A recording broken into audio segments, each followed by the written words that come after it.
Hello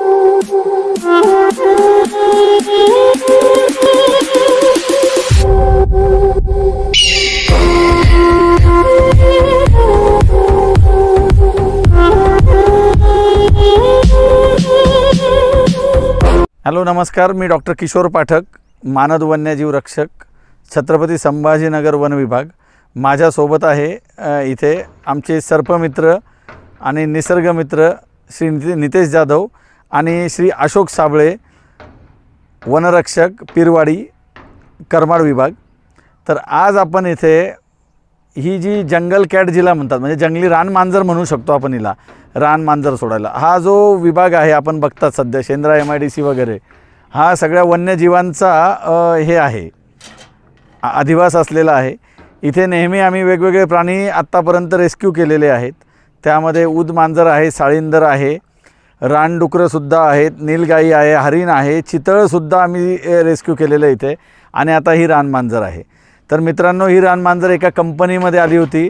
आता हे कंपनीमध्ये काय यायला लागले 2-3 वर्षात प्राणी, तर आपल्याला माहिती चारी बाजूने औरंगाबादच्या महामार्ग झालेले आहेत, राक्षसी महामार्ग झालेले मोठे मोठे, आणि ह्या महामार्गांमुळे यांचे अधिवास नष्ट झाले, डोंगर पोखरले, डोंगर पोखरून रस्ते तयार झालेत, आणि चारी बाजूने हे सगळे रस्ते झाल्यानंतर यांचे झाडे झुडपी अधिवास आणि डोंगरातले अधिवास यांचे सगळे नष्ट झालेले आहेत। मानवी हस्तक्षेप सगळ्या निसर्गावर वाढलेला आहे सध्या, आणि त्यामुळे यांच्यावर मात्र संक्रांत आलेली सध्या प्राण्यांवर। या प्राण्यांना पुरेसं अन्न उपलब्ध होत नाही डोंगर रांगांमध्ये आणि ह्या MIDCच्या बाकीच्या एरियामध्ये, जे पूर्वी व्हायचं। आता मग सगळे शाकाहारी पक्षी, बाकीचे पक्षी जे आहे, सस्तन प्राणी जे आहेत, हे सगळे सस्तन प्राणी शहराकडे आपल्याकडे वळत आहेत, MIDCमध्ये येत आहेत, शहरी शेतवस्त्यांमध्ये जात आहेत किंवा ग्रामीण शेतवस्त्यांमध्ये जात आहेत। तशीच ही मांजर हिचं खाद्य शोधण्याच्या नादामध्ये एका कंपनीमध्ये आली आणि अडकून पडली। नंतर ती अशक्त होती, तर तिला आमचे सर्पमित्र नितेश जाधव यांनी तिथून सुखरूपपणे तिची सुटका करून घरी आणलं। 2 दिवस तिला खाद्य खाऊ घातलं, नंतर तिला औषधोपचार पण केला आहे, आणि आता तिला आम्ही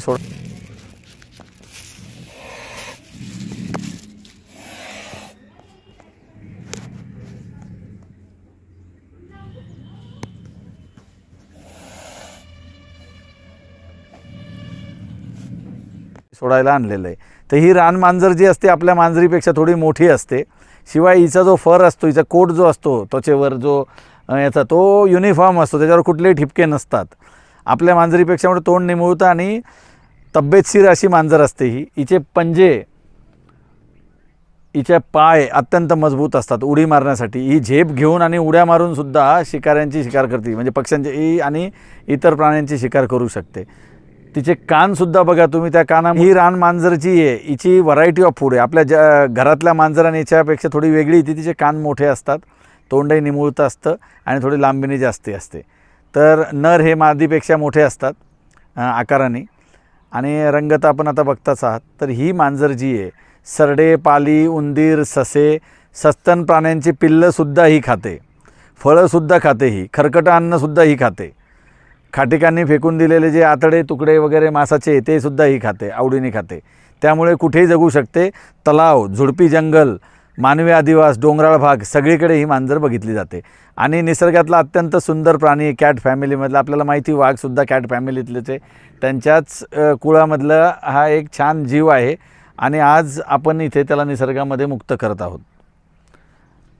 बरं, आता मुक्त करताना इकडे घ्या थोडं मध्ये, जरा तिकडून एक हात धरा, इकडून बूट आहे का तुमचे? तुम्ही त्या पुढे, माझी चप्पल आहे।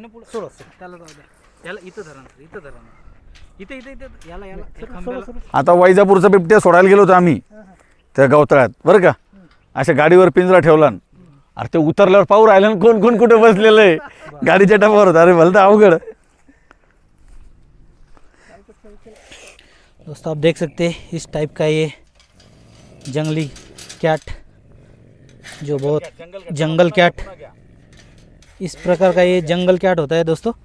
आप देख सकते हैं काफ़ी बड़ा होता है, ये नॉर्मल कैट से काफ़ी बड़ा होता है और डॉग से थोड़ा सा छोटा होता है, लेकिन बहुत ज़्यादा एग्रेसिव होता है। आप उसका आवाज़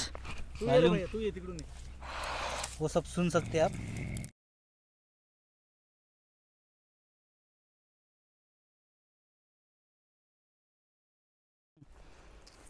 तो हम लोगों ने ऐसे ही एनिमल को रेस्क्यू करते हैं। और साबले सर है यहाँ के वन रक्षक, जो इन्हीं के सामने हम लोग इनको कोई भी एनिमल हो तो उनको हम लोग रिलीज़ कर देते हैं। तो साबले सर का बहुत धन्यवाद कहना चाहूँगा कि हमारी काफ़ी सारी हेल्प करते। तो ऐसे ही बचाव के लिए हमारी हेल्प करें, और इससे भी ज़्यादा आपको वीडियो मिलते रहेंगे। हमारे चैनल में आप नए हैं तो प्लीज़ सब्सक्राइब, शेयर और लाइक ज़रूर करें। जय हिंद, जय महाराष्ट्र, जय भारत। थैंक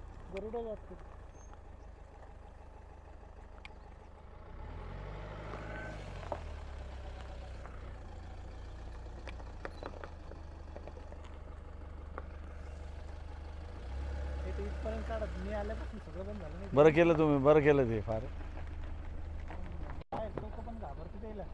असंच पाहिजे. जरा अहो आपण, मी काय म्हणतो, साताऱ्याचा एक रस्ता कॅन्सल केला ना आम्ही, साताऱ्यातला वरून जाणारा.